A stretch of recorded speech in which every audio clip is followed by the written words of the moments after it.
کوئی یہ تو بات ہی کچھ اور ہے، یہ شاعری تو نہیں. نغمہ کجا و من کجا، ساز سخن بہانہ ایست، سوئے قطار می کشم ناقہ بے زمام را. یہ امت جو بکھر گئی ہے، یہ لوگ، فکری انتشار ہے، عملی انتشار ہے، فقہی انتشار ہے، نہ معلوم کیسے کیسے انتشار ہیں. انہیں سب کو پھر ایک لائن میں لا کر، ایک قطار میں لا کر ایک قافلے کی شکل دینا چاہتا ہوں. اس کے لیے میں نے اس شاعری کو اپنا ذریعہ بنایا ہے. اس میں سے بھی جو میں نے آپ کو 30 سال گنوائے ہیں، 8 سے لے کر اور 38 تک، 1908 سے 1938، آخری 8 سال بہت اہم ہیں، بہت اہم ہیں، بہت اہم. 37 تا 38،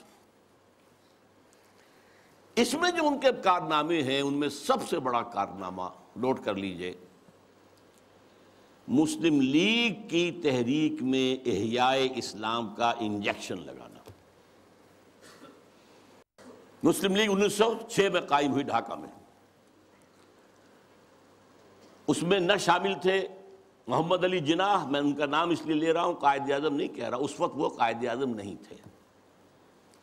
نہ علامہ اقبال، علامہ اقبال تو تھے ہی نہیں، وہ یورپ میں تھے. لیکن یہ کہ مسٹر جناح موجود تھے ہندوستان میں، لیکن وہ کانگریس کے رکن تھے، دادا بھائی نوروجی کے سیکرٹری تھے، مسلم لیگ میں نہیں آئے. بڑی مشکل سے کہنے سننے سے مولانا محمد علی جوہر کے وہ مسلم لیگ میں آئے، لیکن پھر بھی اپنی ڈوئل ممبرشپ برقرار رکھی، کانگریس کی بھی اور مسلم لیگ کی بھی، اور سر توڑ کوشش کی ہے. اس وقت تک یوں سمجھیے کہ جو 24 برس ہیں، 6 سے لے کے 30 تک، مسلم لیگ کی حیثیت جو ہے، نمبر 1 تو یہ کوئی عوامی جماعت تھی ہی نہیں. اگر موقع ملا تو میں قائد اعظم کا بھی ایک قول اس میں نقل کروں گا.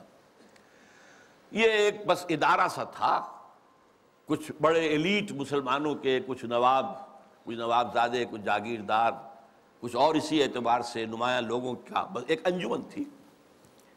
اور اس کی کوشش ساری صرف یہ تھی کہ کوئی ایسا فارمولہ طے ہو جائے ہندوؤں اور مسلمانوں کے مابین کہ اگر ہندوستان ایک وحدت کی حیثیت سے آزاد ہو اور یہاں پر جدید دور کے مطابق جو ہے ون مین ون ووٹ کے حوالے سے حکومتیں بننی شروع ہوں، تو ایسا نہ ہو کہ مسلم اقلیت جو ہے وہ ہندوؤں کی اکثریت کے تلے پس کر رہ جائے. ان کا تشخص برقرار رہنا چاہیے، ان کی حقوق برقرار رہنے چاہیے، ان کی کوئی ضمانت ہونی چاہیے. بلکہ اندیشہ یہ تھا کہ وہ ہندو اپنی 800 سالہ غلامی کا انتقام لیں گے ہم سے، یہ خوف بھی تھا. اس کو میں نیگیٹو ایلیمنٹ کہتا ہوں، یہ تحریک مسلم لیگ کا نیگیٹو ایسپیکٹ تھا. لیکن اور اس میں جان لیجئے کہ سب سے بڑا رول پلے کر رہا تھا محمد علی جناح، جسے کہا گیا تھا اتحاد کا سفیر، اور یہ ہندو ہیں دینے والے ان کو یہ خطاب. سر توڑ کوشش کی ہے، آخر مایوس ہو گیا. اس نے سیاست سے کنارہ کشی اختیار کی، انگلستان جا کر کوٹھی خریدی، لیگل پریکٹس شروع کر دی اور وہاں بیٹھ گئے. ان کے اس عرصے میں 37 میں خطبہ الہ آباد دیا علامہ اقبال نے. یہ خطبہ ہے میرے نزدیک ٹرننگ پوائنٹ، کہ اس سے پہلے اگرچہ علامہ اقبال اپنی شاعری میں اسلام کے دوبارہ زندہ ہونے کی نوید سنا چکے تھے اور خبر دے رہے تھے کہ کتاب ملت بیضا کی پھر شیرازہ بندی ہے، شاخ ہاشمی کرنے کو ہے پھر برگ و بر پیدا، سبق پھر پڑھ صداقت کا، شجاعت کا، عدالت کا، لیا جائے گا تو اس سے کام دنیا کی امامت کا، اور نکل کے صحرا سے جس نے روما کی سلطنت کو الٹ دیا تھا، سنا ہی ہے میں قدسیوں سے میں نے کہ شیر پھر ہوشیار ہوگا، وغیرہ وغیرہ. تو ایک سور تو اقبال پھونک چکا تھا. جو بھی تعلیم یافتہ لوگ تھے ہندوستان میں مسلمان، خاص طور پر شمالی ہند میں زیادہ، لیکن حیدرآباد دکن میں بھی بہت ہی اس کا گہرا اثر تھا. لیکن یہاں آ کر اب مسلم لیگ کے صدر کی حیثیت سے انہوں نے انجیکشن لگایا. وہ انجیکشن کیا تھا؟ نمبر 1، مسلمان ایک علیحدہ قوم ہیں، قومیت کی کسی بھی تعریف پر پورے اترتے. یہ ان کا فلسفیانہ حصہ ہے اس خطبے کا. لیکن جس چیز کو میں کہہ رہا ہوں ٹرننگ پوائنٹ، انہوں نے کہا یہ ڈیسٹنی ہے، یہ تقدیر مبرم ہے کہ ہندوستان کے شمال مغرب میں ایک مسلم ریاست قائم ہوگی. It was not a proposal, it was a prophecy, destiny. Number 1.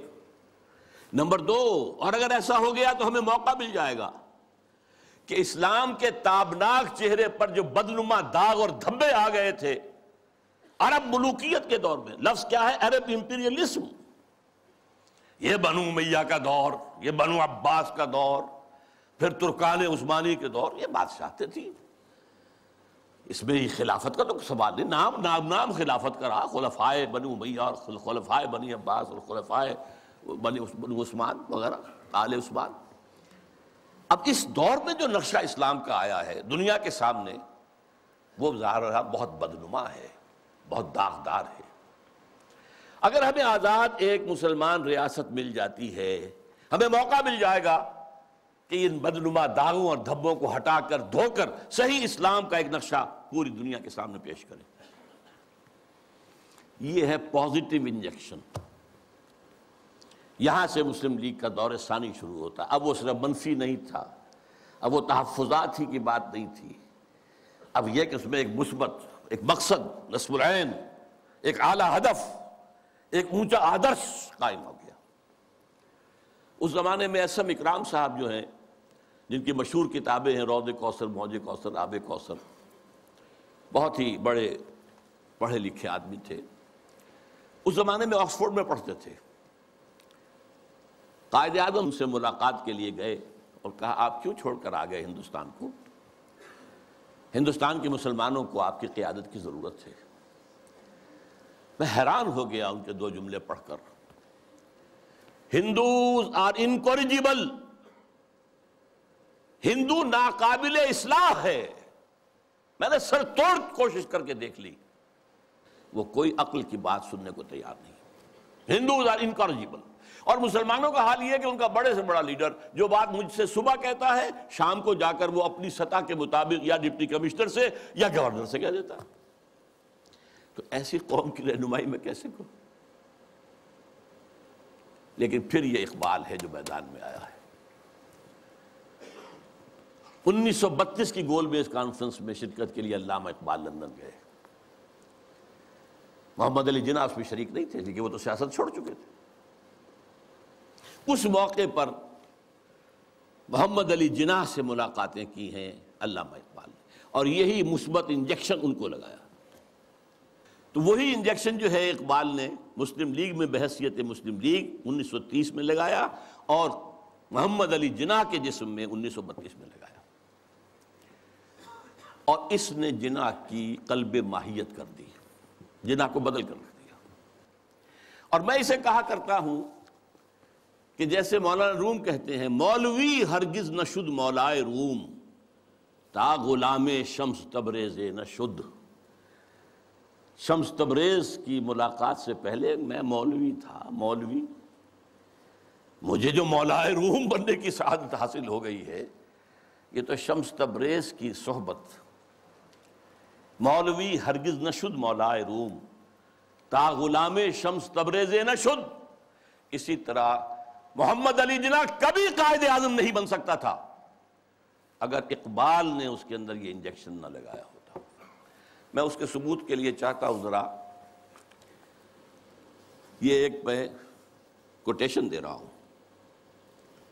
21 April 1932 کو جب علامہ کا انتقال ہوا ہے تو اس وقت جو ہے ایک بہت بڑی پبلک جلسہ جو ہے ہو رہا تھا کلکتہ میں۔ وہاں عین جلسے کی حالت میں خبر پہنچی تو اخبار نے یہ لکھا، جو میرے پاس کوٹیشن ہے، دی نیشنز وائس نامی کتاب سے یہ چیزیں میں نے لی ہیں، کہ یہ جلسہ جو ہے قائد اعظم کی تقریر نے اس کے اندر وہ رنگ پیدا کیا کہ وہ سارا سیاسی معاملات جو زیر غور تھے ختم ہو گئے، صرف ایک کانڈولنس میٹنگ بن کر رہ گئی۔ تعزیت اجلاس، الفاظ سنیے، میں سارا نہیں سنا سکتا، صرف چند جملے۔ Mr. M. A. Jinnah said that the sorrowful news of the death of Sir Muhammad Iqbal had plunged the world of Islam in gloom and mourning. Sir Muhammad Iqbal was undoubtedly one of the greatest poets, philosophers and seers of human history. Seers, دیکھ